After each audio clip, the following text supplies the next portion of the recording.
buddies, welcome to my style cooking channel. இன்னைக்கு நம்ம பார்க்க போறது 5 நிமிஷத்துல செய்யற ரொம்பவே சிம்பிளான ரொம்ப டேஸ்டியான ஒரு சட்னி ரெசிபி தான் பார்க்க போறோம்.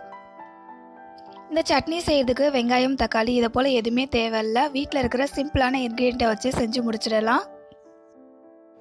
இந்த சட்னிக்கு டேஸ்ட் தரக்கூடிய ஒரு சீக்ரெட் இன்கிரிடியன்ட்டை லாஸ்ட்ல தான் சேர்க்க போறோம். அதனால வீடியோவை ஸ்கிப் பண்ணாம பாருங்க. இந்த வீடியோ பார்த்துட்டு இருக்க நீங்கள் இப்போ தான் ஃபஸ்ட் டைம் நம்ம சேனலை பார்க்குறீங்க அப்படின்னா உங்ககிட்ட ஒரு ஹம்பிள் ரெக்வஸ்ட், வீடியோ கீழே இருக்கிற ரெட் கலர் பட்டனை கிளிக் பண்ணி சப்ஸ்கிரைப் பண்ணிக்கோங்க. கூடவே பக்கத்தில் இருக்க பெல் ஐக்கானை கிளிக் பண்ணிவிட்டு ஆல் அப்படின்ற ஆப்ஷனை செலக்ட் பண்ணிக்கோங்க. அப்போ தான் என்னுடைய எல்லா ரெசிபியும் நீங்கள் பார்க்க முடியும். இப்போ வாங்க வீடியோக்குள்ளே போயிட்டு இந்த சட்னி ரெசிபியை எப்படி செய்யலான்னு பார்க்கலாம். இந்த சட்னி செய்கிறதுக்காக முதல்ல ஸ்டவ் ஆன் பண்ணிவிட்டு மேலே ஒரு கடாயை வச்சுக்கோங்க. கடாய் நல்லா சூடாகி வந்ததுக்கு அப்புறமா 1.5 டேபிள் ஸ்பூன் அளவுக்கு எண்ணெய் சேர்த்துக்கோங்க. எண்ணெய் சூடாகி வரட்டும். எண்ணெய் வந்துட்டு நல்லா சூடாகி வந்ததும் 4 டேபிள் ஸ்பூன் அளவுக்கு கடலைப்பருப்பு சேர்த்துக்கோங்க. இந்த சட்னியை கடலைப்பருப்பில் செய்யறதால கடலைப்பருப்பு நம்ம கொஞ்சமாக எடுத்துக்கிட்டாலும் சட்னியோட அமௌண்ட் அதிகமாக கிடைக்கும். அதனால் எந்த அளவுக்கு உங்களுக்கு சட்னி வேணுன்றதை பொறுத்து கடலைப்பருப்பு எடுத்துக்கோங்க. கடலைப்பருப்பு எண்ணெயில் லைட்டாக வதக்கி விட்டதுக்கு அப்புறமா 2 காஞ்ச மிளகாய் சேர்த்துக்கோங்க. மிளகாய் உங்கள் காரத்துக்கு தகுந்த போல் சேர்த்துக்கோங்க. சேர்த்துக்கிட்டு கடலைப்பருப்பு அதுக்கப்புறம் மிளகாய் இது ரெண்டுத்தையுமே எண்ணெயில் நல்லா வதக்கி விட்டுக்கோங்க.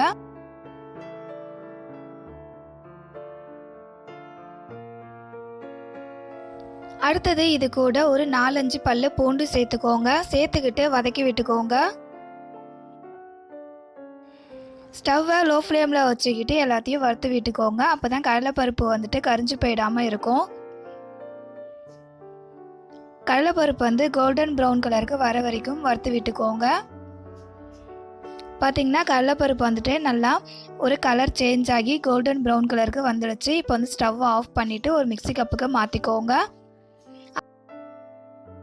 அடுத்தது இது கூட சின்னதாக கட் பண்ண தேங்காய் பீசஸ் சேர்த்துக்கோங்க. இந்த சட்னிக்கு தேங்காய் தான் ஒரு நல்ல டேஸ்ட் கொடுக்கும். அதனால தேங்காவை ஸ்கிப் பண்ணாமல் சேர்த்துக்கோங்க.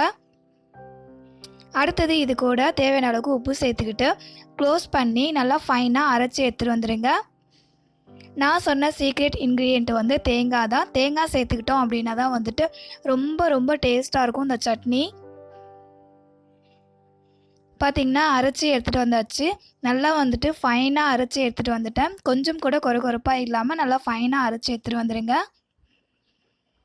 அவ்வளோதான், சட்னி ரொம்பவே சிம்பிளாக டேஸ்டியாக ரெடி ஆகிடுச்சு. இப்போ இந்த சட்னியை ஒரு பவுலுக்கு மாற்றிக்கோங்க.